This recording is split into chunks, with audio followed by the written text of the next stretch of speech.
Jadi saya banyak banget ketemu startup itu mereka naruh orang-orang marketing di PR dan memang kasihan juga gitu kan. Dan itu menunjukkan bahwa memang mereka belum paham sama PR.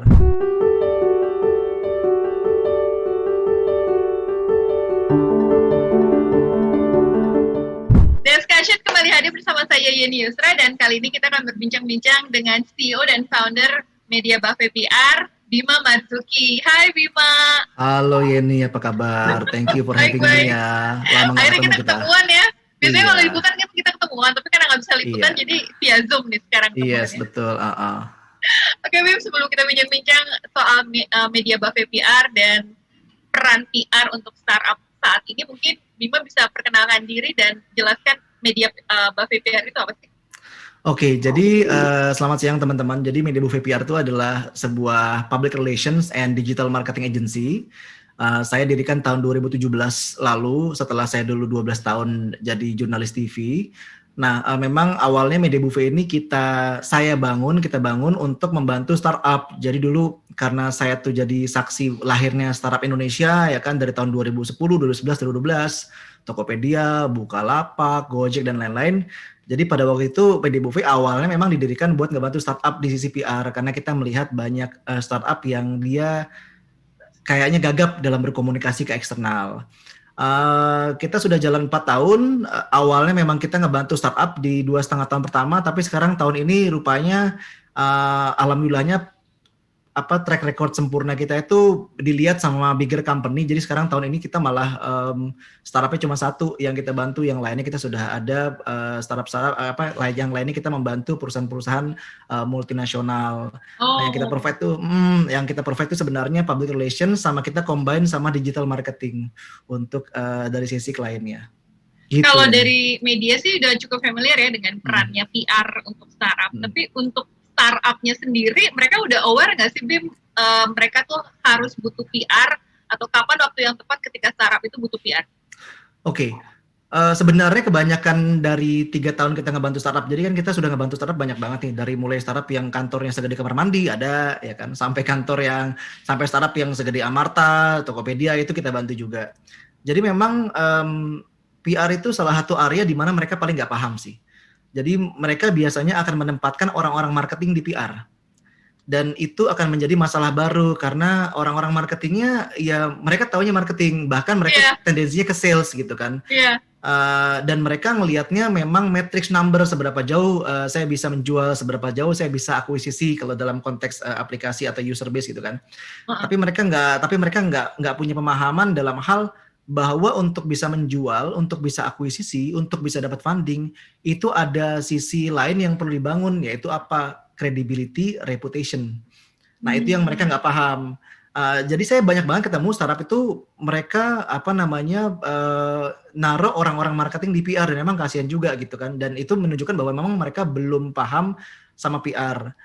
Sebagian besar lah semuanya gitu kan. Dan memang kalaupun mereka sudah naruh orang-orang PR di startup, jadi memang challenge-nya akan lebih besar lagi. Kenapa? Karena untuk meleverage, untuk menaikkan awareness startup itu jauh lebih susah effortnya. Ketimbang kalau misalnya kita bicara, ya kita pegang brand yang sudah besar gitu kan, kayak brand Samsung lah, kayak Nike lah, itu ya brand awareness sudah terjaga, tinggal maintain. Nah ini kita perlu naikin di tengah persaingan yang sebenarnya persaingannya tuh gila-gilaan gitu kan. Nah terus terkait dengan tadi kapan kita mesti kapan kita mesti memanfaatkan PR. Kapan startup mesti memanfaatkan PR? Dari pengalaman kami, jadi startup yang datang kami ada beberapa yang mereka tuh sudah jalan duluan 1,5 tahun. Habis itu mereka bilang, iya kita do our own PR.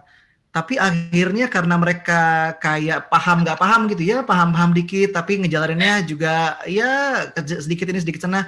Akhirnya mereka ngerasa bahwa kok gue kayak buang-buang waktu ya, sama buang-buang uang 1,5 tahun. Karena hasilnya kayak nanggung-nanggung gitu loh. Nah pada akhirnya beberapa startup yang kita bantu kayak dulu Privy ID waktu pas masih kecil ya kan, abis itu Pexel, abis itu banyak lagi lah Amarta. Nah mereka akhirnya setelah dibantu oleh external help dalam konteks ini agency, baru ngelihat oh iya ternyata memang PR itu bisa mendapatkan significant growth ya. Jadi kalau menurut saya sih better sedini mungkin Oke. Justru kalau terlambat agak susah, karena kenapa? Biasanya mereka akan susah membentuk brand positioning mereka, sehingga orang-orang kenal mereka sudah merah misalnya, padahal mereka pengen dikenal sebagai biru. Nah, itu ngubahnya akan lebih susah lagi. Sebenarnya end goal-nya dari PR sendiri ketika mulai di-approach oleh startup itu based on demand mereka, kepentingan mereka, atau gimana sih? Karena beberapa startup ada yang kenceng banget pakai PR ketika mereka lagi menggalakkan fundraising nih. Ada juga yang mau promosiin fitur baru, ada juga yang mau promosiin CEO atau COO mereka gitu. Itu gimana sih sebagai PR people-nya gitu loh, Bima, supaya jalan semuanya, tapi PR dan startup tetap happy gitu hasilnya. Oke, jadi sebenarnya PR itu memang bisa dimanfaatkan untuk goals yang macam-macam ya. Jadi kalau dulu, kalau kita bicara 20 tahun lalu, orang-orang akan bicara, oh PR itu cuma buat ngebangun reputasi. Makanya PR itu ujung-ujungnya cuma di publikasi media. Jadi kayaknya kalau udah dinaikin di Kompas tuh udah senangnya setengah mati gitu kan. Kayak gitu. Dulu seperti itu memang. PR hanya bicara reputasi dan credibility. Tapi kalau kami di Media Buffet, saya sendiri percaya bahwa dengan berkembangnya zaman dan kita sudah banyak masuk perusahaan teknologi, PR itu bisa mencapai objektif yang larger, yang lebih luas daripada sekedar reputasi dan credibility. Wow. Seluas apa? Macam-macam. Nomor 1 acquisition, ya kan? Nomor 2, in a way bisa membantu sales, dan kita sudah membuktikan itu. Mereka bisa, PR itu bisa digunakan untuk membantu sales. Memang ini akan pro kontra, karena kalau Yeni tanya ke orang-orang PR yang agak lama, enggak, PR itu cuma buat bangun reputasi. Tapi kalau saya sih percaya bahwa kalau memang bisa dimanfaatkan untuk something yang lebih besar, kenapa enggak? Karena kayak sekarang aja kita diminta ngebantu Shell itu untuk acquisition, bukan untuk ngebangun reputasi gitu. Jadi memang ternyata memang bisa dimanfaatkan untuk itu. Dan untuk yang lain-lainnya juga. Jadi termasuk untuk membangun credibility si foundernya. Kan contohnya seperti ini. Misalnya ada startup yang saya paling banyak dengar adalah gini. Mereka lagi targeting fundraising gitu misalnya. Oh, kita mau fundraising nih seri A misalnya. Atau seri berapa. Tapi kok nggak dapat ya? Nah, kenapa? Oh, karena ternyata mereka kebanyakan doing PR di produknya, gitu. Atau mereka kebanyakan placement di media. Salahnya placement apa? Nggak salah. Tapi masalahnya ketika mereka placement, mereka tendensinya pengen jualan terus. Akhirnya apa? Stakeholders mereka, calon visinya, mereka nggak bisa paham ini perusahaan ini di running bagaimana sih, kulturnya apa sih, CEO-nya bagaimana sih? Karena itu kan penting. Nah, itu bisa dibangun lewat PR gitu, bahwa CEO-nya ini kulturnya seperti apa. Karena PR dampaknya juga besar, damage-nya juga besar, jangan salah. Gitu. Itu yang kadang-kadang suka nggak diukur. Damage-nya karena not doing proper PR tuh juga besar. Apalagi buat startup yang dimana brand itu kalau kita bilang ibaratnya belum steady lah ya, kakinya tuh belum nancep banget, masih goyang-goyang dikit. Jadi kalau digoyang isu dikit, ya kita udah lihat beberapa startup yang ada setelah kena isu, foundernya copot, ya kan? Dan ini bukan terjadi sekali 2 kali, itu udah proven gitu. Duh, berat juga ya ternyata tugasnya PR. Kalau gue selama ini dari media ngelihatnya, I need you untuk follow up, untuk update berita terbaru. Tapi Bima kan kalau misalnya kita kilas balik, background-nya jurnalis nih Bim. Lebih enak nggak sih Bim ketika akhirnya terjun ke dunia PR dan membangun bisnis sendiri dengan background jurnalis tadi, atau mestinya sih nggak ada ngaruhnya ketika when it comes to PR? Absolutely, pasti itu sangat kebantu banget. Karena apa? Karena mungkin 70% ya dari pekerjaan PR itu ujungnya berkaitan sama media. Ya, walaupun itu untuk terlepas itu tentang acquisition atau itu buat sales, tapi memang ujungnya itu urusannya sama media. Nah, kenapa mempunyai orang yang dibantu sama orang yang punya pengalaman jurnalistik itu akan sangat, menurut saya akan sangat signifikan ketimbang yang pure PR ya. Karena kan ada banyak orang PR yang mereka saya dari kuliah PR, lulus langsung PR. Nah, kenapa? Karena begini, kita bisa tahu. Jadi jurnalis itu kan perannya kan sangat penting ya dalam public relations. Nah, kita bisa tahu cara berpikirnya jurnalistik itu seperti apa, cara berpikir jurnalis itu seperti apa, do's and don'ts-nya seperti apa, ya kan? Karena apa? Karena we've been there gitu, I've been there gitu kan. Tinggal kita bisa mengupdate nggak dengan perkembangannya. Jadi itu akan sangat membantu karena justru disitulah kelemahannya banyak PR dari startup di mana yang tadi yang kayak tadi gue bilang bahwa ya mereka masukin orang-orang marketing mereka nggak punya perspektif jurnalistik sehingga kalau sesimpel kalau mereka mau bikin press release Mereka maunya medianya naikin semua kata per kata sama. Iya, itu Oh, kan bener banget, Bim. itu kan Bener ada yang banget, seperti itu Bim. ya. Seperti itu atau Maunya adanya based on their angle gitu loh, Bim. betul gitu. Padahal nggak bisa seperti itu. Padahal semestinya adalah brandnya startupnya mau ngomong apa, Iya. jurnalisnya dia menganggap news value-nya apa. Nah, PR-nya tuh ngawinin di tengah-tengah, diketemuin antara message-nya sama news value-nya. Itulah ketemu buat kepentingan kedua-duanya gitu. Makanya gue lebih konfi kalau PR itu background-nya pernah kerja di media gitu, karena pasti lo ngerti maksud gue kan. Gue punya gini-gini, iya, tenang aja ya. Tapi ada beberapa PR yang Mbak, kita begini-begini gitu. Oke, ternyata itu ngaruh ya, Bim ya. Iya. Bim, sekarang kita ngomongin signifikan soal krisis nih, Bim. Ada beberapa tadi yang seperti Bima bilang kan, ada beberapa startup yang kena krisis, akhirnya CEO-nya harus turun, atau mungkin harus klarifikasi, harus permintaan maaf. Sebenarnya ketika krisis atau skandal gitu ya, mulai mulai datang ke startup gitu, menggoyang bisnis startup, sebagai PR tuh apa sih first-nya yang harus dilakukan gitu? Oke. Hopefully sih bukan first step ya, karena kalau itu first step maka itu berarti dia sudah ketinggalan. Dalam konteks startup kan banyak startup itu kan dia kebanyakan produknya B2C ya. Mungkin sedikit banget startup yang B2B kayak Privy ya yang modelnya. Kan kebanyakan dia B2C. Produknya mass market kayak Tokopedia, kayak Grab, kayak Gojek gitu kan. Kayak mau kapos atau segala macam. Artinya apa? Produk dia itu berkaitan dengan hajat hidup orang banyak. Ribuan, mungkin jutaan kan. Nah, orang-orang banyak ini adanya di mana? Di sehari-hari kita, ada di media sosial. Nah, yang nggak banyak dan saya nggak paham nih kenapa kok ini susah banget dimengerti ya, baik bukan cuma sama startup tapi juga sama bigger company. Krisis itu sekarang nongolnya dari sosial media. Itu selalu seperti itu sekarang, polanya seperti itu. Jadi krisis nggak kayak 20 tahun lalu. Kenapa krisis? Karena diberitain sama Kompas. It doesn't happen like that anymore. Mungkin ada, tapi persentasenya sangat-sangat kecil. Krisis itu pasti bocor dari sosial media. Yang CEO-nya salah nge-tweet lah, lalu dicopot, yang nanti co-foundernya mau klarifikasi blunder lah, ya kan, yang diserang buzzer lah, ya kan, macam-macam gitu. Jadi ini yang harus mereka pahami bahwa krisis itu sekarang munculnya dari sosial media. Jadi yang mereka lakukan sebelum krisis apa? Ya pantau sosial medianya. Kalau memang produknya kalian, jasanya mereka itu adalah jasa yang mass market, yang B2C ya kan. Kecuali kalian B2B, nah itu mungkin baru tidak perlu terlalu mantau sosial media. Nomor 2 memang ya mesti ngelihat kondisinya. Ketika itu terjadi sebuah gejolak di sosial media, sebenarnya yang mesti dilakukan memang ya kita ngedengerin. Nah ini yang juga satu hal yang susah banget dilakuin sama orang PR adalah mendengarkan. Karena dari dulu tuh identiknya PR tuh maunya ngomong terus kan, kita maunya ngomong gitu, kita maunya menyampaikan pesan. Padahal untuk kita bisa menyampaikan pesan yang efektif, kita perlu mendengar dengan baik. Nah, itu yang sebenarnya nggak ditangkap. Nah, ini yang terjadi ketika startup mengalami krisis misalnya di sosial media. Dia mesti mendengarkan dengan baik yang terjadi percakapan di sosial media. Yang ngomong siapa, berapa banyak, konteksnya bagaimana, key influencer-nya siapa, dan segala macam. Lalu dari data itu dia bikin keputusan. Keputusan apa? Keputusan tuh nggak mesti harus kita mesti press conference, nggak mesti seperti itu. Ya, you think berdasarkan based on situasi tadi, karena gue nggak bisa bilang bahwa semuanya pasti obatnya press conference, nggak bisa seperti itu juga. Based on situasi itu, apa langkah terbaiknya? Tapi yang pertama ngedengerin dulu.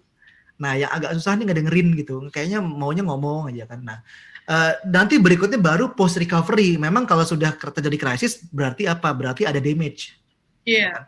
Itu mau nggak mau ya kadang-kadang biasanya sih banyak gara-gara ulah CEO-nya nih jadi biasanya itu udah banyak lah gitu kan gara-gara ulah CEO-nya kan.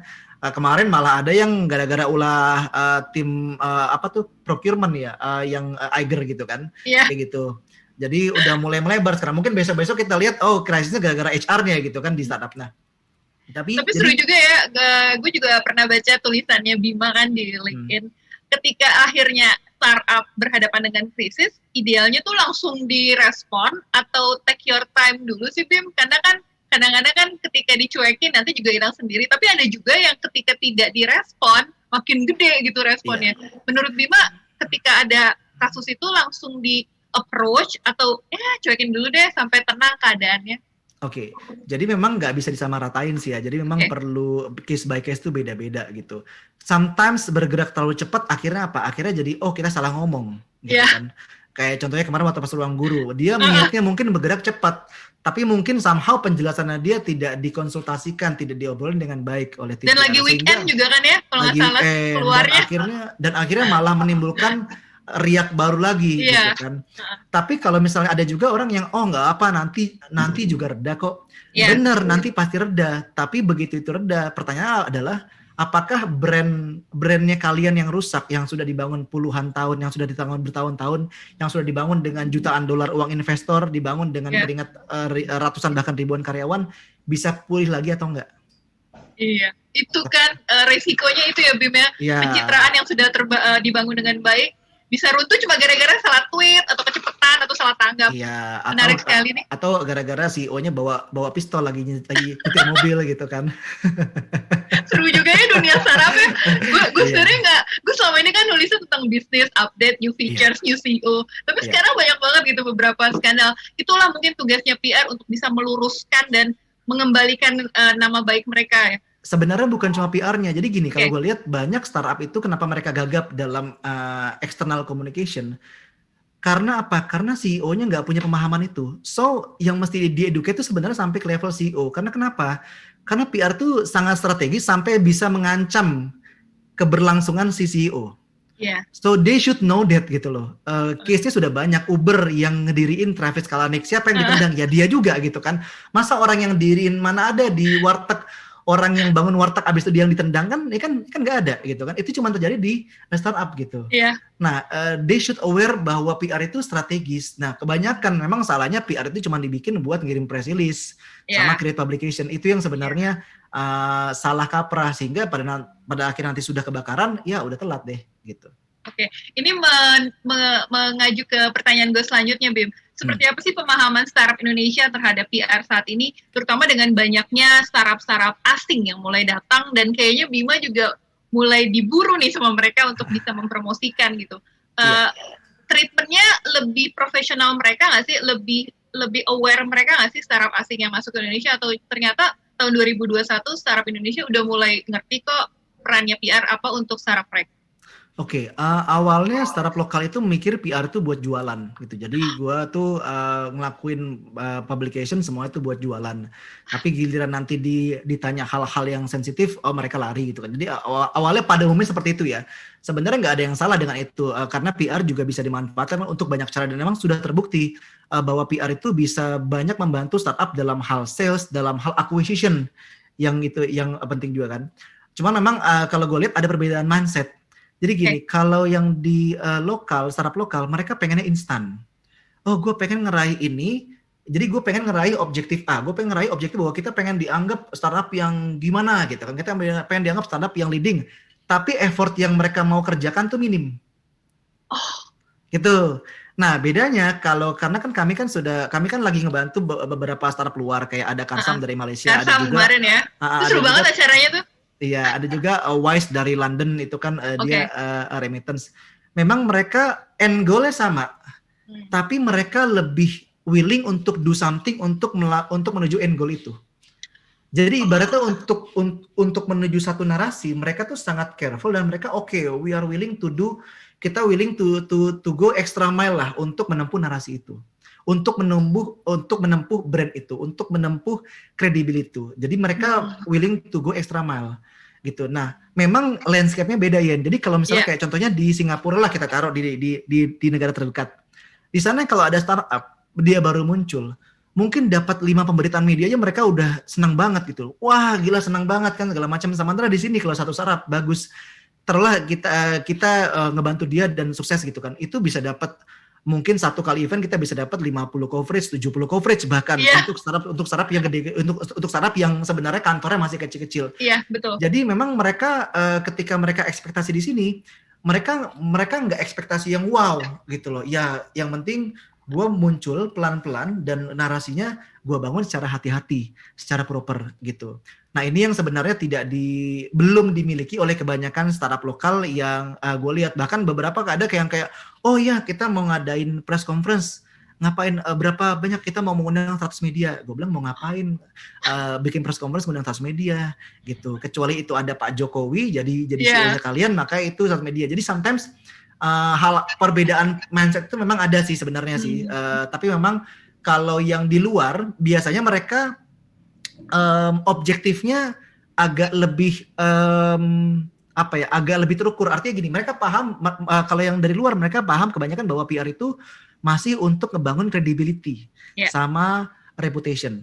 Nah, kalau yang di dalam advance-nya adalah kayaknya mereka sudah mulai paham, PR itu sudah mulai bisa dilakukan untuk hal-hal yang lain. Misalnya acquisition, misalnya sometimes lead to sales, misalnya traffic ke website gue gitu kan. Nah, itu sudah banyak dipahami oleh startup lokal. Jadi in a way di lokal sebenarnya mereka lebih agile di sini, lebih cepat lah gitu loh, dan platformnya lebih beragam. Itu sih kira-kira bedanya. Seru juga ya ternyata ya, dalam beberapa tahun membangun bisnis lo udah bisa bikin gitu ya klasifikasi kategori. Kayaknya lo bisa ngeluarin riset juga nih Bim ke depannya nih. Terakhir nih Bim, apa sih target Media Buffet PR tahun ini? Apakah persaingan makin ketat nih Bim? Karena kan bukan cuma PR lokal ya, PR asing juga mulai banyak nih yang datang nih. Bahkan dari negara Singapura gitu kan, yang pengalaman gue gitu, PR dari Singapura ke cabang Indonesia gitu, itu mengganggu bisnisnya Media Buffet nggak sih? Atau so far pie-nya masih besar untuk bisnis PR di Indonesia yang menargetkan startup? Oke. Sebenarnya sih awalnya kita juga sempat worry ya, dan dulu ada beberapa teman-teman yang ayo kita bergandengan tangan supaya kita tidak digempur oleh agensi asing. Tapi akhirnya kan kami kan jalan sendiri ya, dan sebenarnya gini, kalau yang saya lihat adalah kelemahan banyak agensi lokal adalah mereka meluangkan banyak waktu tenaga untuk membangun brand klien, tapi mereka lupa ngurusin brand sendiri. Itu yang selalu mereka lupa lakukan. Termasuk juga agensi-agensi internasional yang besar. Mereka hanya mengandalkan nama besar yang sudah terbangun 20 tahun lalu. Tapi mereka lupa ngebangun brand sendiri. Nah, ini yang sebenarnya kita coba lakukan berbeda ya. Jadi kalau di Media Buffet tuh ada tim yang khusus untuk membangun brand kita sendiri. Supaya kita stay under the radar. Makanya kenapa setahun terakhir kita tuh banyak klien dari luar. Kita juga tanya ketika ada telepon dari Singapura, lu tahu gue dari mana? Oh, dari Google gitu kan.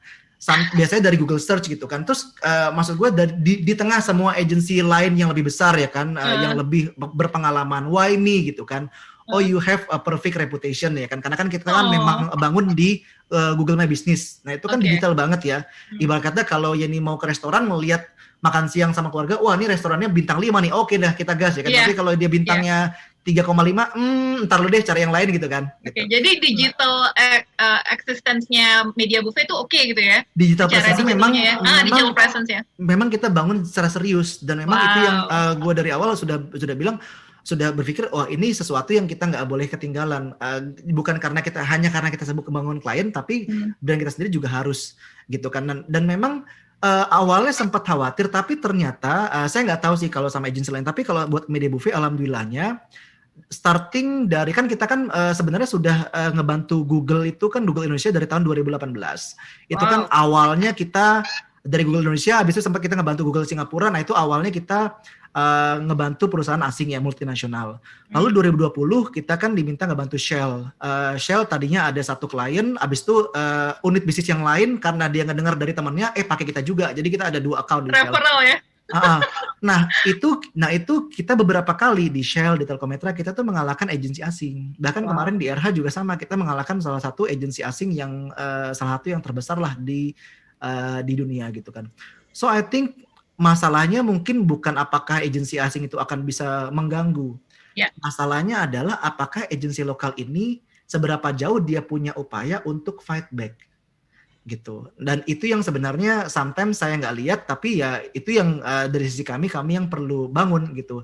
Dan untungnya fortunately selama ini usaha effort yang kita lakukan untuk membangun brand kita sendiri ya kan, itu align lah sama hasilnya. Alhamdulillahnya memang kalau selama ini kita ya kita juga nggak nyangka juga ya nih, karena juga kalau ditanya tahun ini targetnya apa, aduh susah juga ya, karena sebenarnya kayaknya pencapaian tahun ini tuh kita belum pikirin tahun lalu gitu.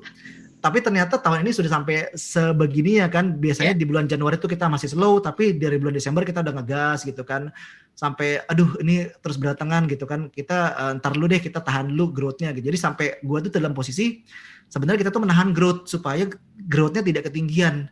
Karena takutnya kalau growth-nya ketinggian, mungkin sebagai businessman baru juga masih kaget ya kan, sehingga nanti berantakan. So itu sih I think gue rasa ancaman agensi asing, iya in a way nyata, tapi gue sih So lebih far. suka berpikir bagaimana kita bisa melakukan sesuatu untuk itu, ketimbang kita mengkhawatirkan, lu begini, oh ada mereka, tapi kita bisa apa? Itu sih kalau dari gue sih fokusnya. Karena beda kalau startup kolaborasi malah lebih bagus gitu. Mungkin kalau PR kan gue nggak ngebayangin kolaborasi, justru kompetisi betul. makin sengit gitu ya. Betul, Tapi iya. so far so good buat Media Buffet ya. Tapi Bim, Bagus banget, malah sejak COVID ini kita unexpectedly itu sebenarnya 2020-2021 itu adalah tahun yang paling bagus kita dibandingkan dengan tahun-tahun lainnya. wow, Gitu, iya. Kita itu kayak bisnis e-commerce berarti ya, selama pandemi malah jadi naik gitu kan.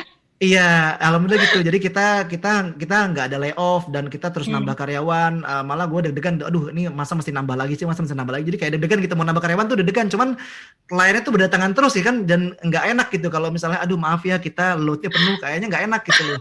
Ngomong seperti terus gitu sih ya. Itu sih alhamdulillahnya buat kita selama pandemi justru malah bagus banget. Paling bagus deh dalam 4 tahun ini yang paling bagus. Oke, Bim, buat supaya lebih banyak lagi demand-nya nih, buat mereka yang mau reach out Bima dan tim, harus kemana nih? Social media presence-nya oke banget kan? Tadi mungkin bisa di-mention, Bim? Banyak sih sebenarnya, bisa main ke LinkedIn kita, ada Media Buffet, atau di LinkedIn saya, ya kan. Ada juga di Instagram kita, ada Media Buffet juga. Ada juga bisa di website kita. Di website kita tuh nanti ada chat, nanti chat itu langsung ke WhatsApp gitu kan. Nanti bisa langsung WhatsApp-nya ke saya. Bisa juga email hello double L ya kan @mediabuffet.co bukan com. Gitu. Udah deh, jangan banyak-banyak nanti kebanyakan. Attention buat startup baru atau startup yang udah gede mau ganti PR ya. Nih, ada salah satu rekomendasi nih. Gue udah familiar banget sama lo, soalnya kita sering banget kolaborasi dan kerja bareng ya. Dan sukses deh buat Media Buffet deh. Semoga tahun 2021 ini makin banyak ya. Amin, sukses juga buat Daily Sosial. Ya. Thank you, Bim. Thank you atas waktunya ya, Bim ya. Oke, thank you nih. Selamat siang ya. Bye.